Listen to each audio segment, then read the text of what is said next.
देश भर में आउटरीच हुआ, thanks to Apple, thanks to Reuters, जो कि बाहर की कंपनीज है, उनके वजह से।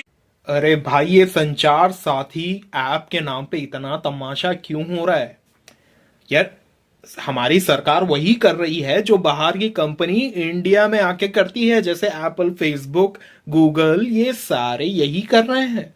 अब आपको थोड़ा सा डाटा सरकार को भी दे दिया तो क्या क्या हो गया? हा?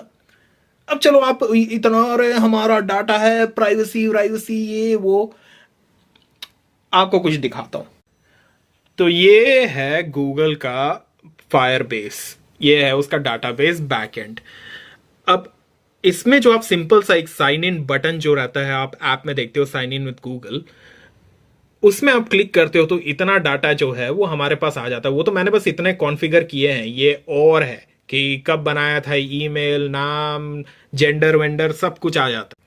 तो भाई मुझे ये समझ में नहीं आता, अब जब गूगल वही कर रहा है, फेसबुक ये कर रहा है, तो कोई टेंशन नहीं, बट हमारी सरकार करे तो बड़ा प्रॉब्लम है। और उसमें देशभक्त जी बोल दे रहे हैं थैंक यू टू एप्पल। देशभक्त जी, मैं यही बोलना चाहता हूं यार, एप्पल भी यही कर रहा है।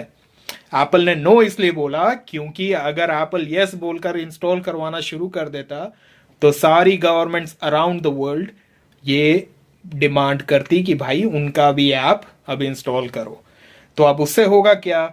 उससे सिटीजन्स, उनको उनका दिमाग खराब होगा, फिर वो प्रोटेस्ट करना शुरू करेंगे। वो जब प्रोटेस्ट करना शुरू करेंगे, सरकार गिरेगी तो एप्पल भी शायद गिर जाए, फेसबुक भी शायद गिर जाए। तो वो चाहते हैं कि भाई बेटर है नो बोलो, एक गवर्नमेंट गुस्सा हुआ तो हुआ, बट बाकी अपने साथ है। तो अभी जो इनका बिजनेस मॉडल ये होता है कि अगर जैसे सरकार को किसी मेरे बारे में पूरी इंफॉर्मेशन चाहिए तो सरकार एप्पल को एक डिमांड लेटर भेज सकती है और एप्पल बिंदास मेरा जो डाटा है वो सरकार को दे देगा। ये होता है, नॉर्मल है। तो इसके लिए बड़ा इतना इशू बनाने की जरूरत नहीं है। भाई मैं नाराज इसलिए हूं कि जो सबसे ज्यादा प्राइवेसी के नाम पे हल्ला कर रहे हैं उनको पता ही नहीं है टेक्नोलॉजी कैसे वर्क होता है।